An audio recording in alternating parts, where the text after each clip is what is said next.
The grid container is a table-shaped layout component that allows you to create a grid of items placed inside rows and columns. The grid container helps you create complex designs with ease. It's also great to use when you need to create complex, multi-column layouts that require precise control over content placement. In this video, we'll explain how to get started with the grid container, how to add it, go over the basic features and the settings, how to design one, and talk about responsiveness. You'll need to set up a few things before using the grid container. First, access your plugins and update your Elementor plugins to version 3.13 or above. Then, go to the Elementor settings and activate the Flexbox container and grid container features. You can also activate the top bar editor to preview Elementor's upcoming editor. Be sure to save your changes. To add a grid container, click the plus icon. Select Grid and choose a layout. You can also drag the container widget to the panel. A Flexbox container will be added by default, but you can switch that to a grid container under the container layout settings. When you add a grid container, you're adding a parent container that holds boxes in rows and columns. These boxes aren't containers, and each box can only hold one item, which can be a widget, a Flexbox container, or another grid container. Once you've added an item to the first box, the next one will be added to the second box, and so on. You can't leave an empty box and add an item to the next one, because a new item will always be added to the next available box. The boxes will also automatically adjust their size to the size of the item they hold. Another feature of the grid container is seen here, where by default all the initial boxes are grouped together and will have the same properties.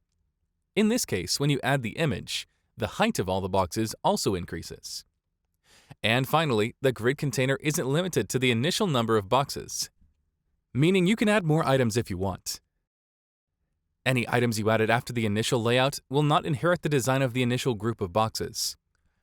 In this case, the image height doesn't affect the height of the box that holds the button. To access the grid container settings, just click on its handle. Here you can set the parent container's width and minimum height. One thing to note is that the box's outline is only visible to help you understand the layout. It won't be visible on your site. You can select whether to show or hide it. Under Items, you can also adjust how many rows and columns the grid has. As mentioned, this setting doesn't limit the number of items you can add to the grid container. It does define how many boxes will be grouped with the same properties. The row and column units are defined as fractions, and they indicate how the width and height of the parent containers will be divided.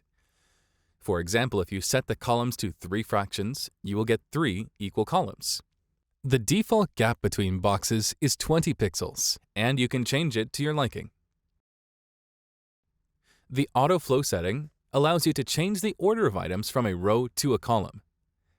As you can see, the order of the existing items was changed, and new items will now be added in columns as well. Here, you can also justify the items within the boxes and align them. The grid container allows you to create more complex layouts by setting the size of each column and row.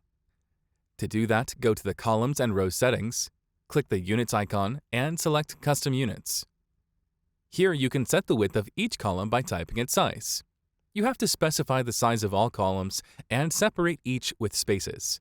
For example, if you set the size of all 3 columns to 1 fraction, they will all have equal width. If you change one of the columns to 2 fractions, it will become twice as big as the other 2 columns. This happens because the width of the parent container is now divided to 4 equal parts, and the second column will take 2 parts. Meanwhile, the other 2 columns will each have 1 part. You can also use other units. For example, you can set the width of the first column to 60% or 300 pixels. You can do the same for the rows to create a more interesting grid. Working with custom units, specifically with pixels, can create empty space within the container, so when you set custom units, additional settings will become available. These will allow you to justify the boxes and align them. The style settings apply to the parent container. You can add a background to the normal and hover states and add effects to the background. You can also add a border, set the color, and define radius. Finally, you can add a shape divider. When adjusting to smaller screen sizes, the number of columns may reduce so they fit. The number of rows will then change to accommodate all the items. Notice that you can adjust all the grid container layout settings to different screen sizes.